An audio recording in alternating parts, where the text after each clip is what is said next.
भारतीय वायुसेना की स्क्वाड्रन नंबर 5 टस्कर्स के 2 जवान स्क्वाड्रन लीडर लोकेंद्र सिंह सिंधु और फ्लाइट लेफ्टिनेंट ऋषिराज सिंह श्रीगंगानगर में बने सूरतगढ़ एयरबेस से एक उड़ान भरते हैं। ये उड़ान ट्रेनिंग पर्पज से भारतीय वायुसेना के deep penetration flying jet Jaguar में भरी जाती है।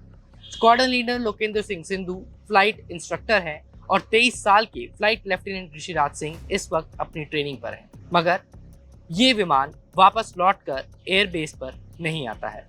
अनफॉर्चुनेटली चूरू के एक गांव में deep penetration flying jet Jaguar crash हो जाता है और दोनों ही भारतीय वायुसेना के जवानों की इस हादसे में शहादत हो जाती है।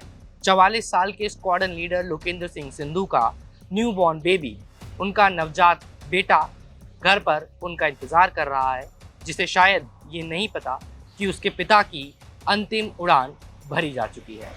तो वहीं 23 साल के फ्लाइट लेफ्टिनेंट ऋषिराज सिंह का परिवार राजस्थान के पाली गांव में उनके लिए उनकी शादी की तारीख फिक्स करता हुआ इस बात से इस वक्त अनभिज्ञ था कि उनके बेटे ने देश की सेवा में अपनी शहादत दे दी है।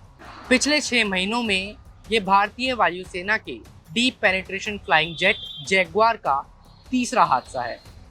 इन तीनों हादसों में कुल जमा 3 जवानों की शहादत हो चुकी है।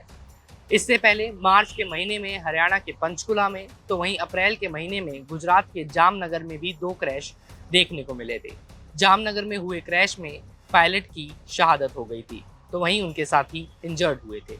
अगर मैं आपको भारतीय वायुसेना के इस deep penetration flying jet Jaguar के बारे में बताऊं, तो साल 1978 में 1978 में भारतीय वायुसेना में इस जेट को शामिल किया गया था।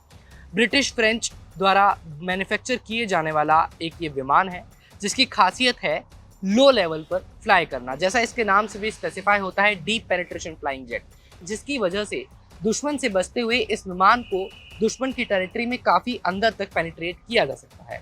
साल 1999 में हुए कारगिल युद्ध से पहले तक इस फ्लाइंग जेट को सिर्फ रेकी के लिए इस्तेमाल किया जाता था। साल 1999 में कारगिल युद्ध में इसे कॉम्बैट के लिए भी इस्तेमाल किया गया और अब आए दिनों ट्रेनिंग पर चल रहे पायलट्स को इसकी तैयारी कराने के लिए भी इस्तेमाल किया जाता है।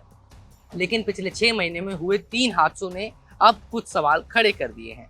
कहां पर चूक हो रही है जिसकी वजह से देश के जवानों को अपनी शहादत देनी पड़ रही है? इसका जवाब लिहाजा आने वाले दिनों में हमको मिलेगा। लेकिन फिलहाल भारतीय वायुसेना के इन 2 वीरों को मोजो स्टोरी नमन करता है।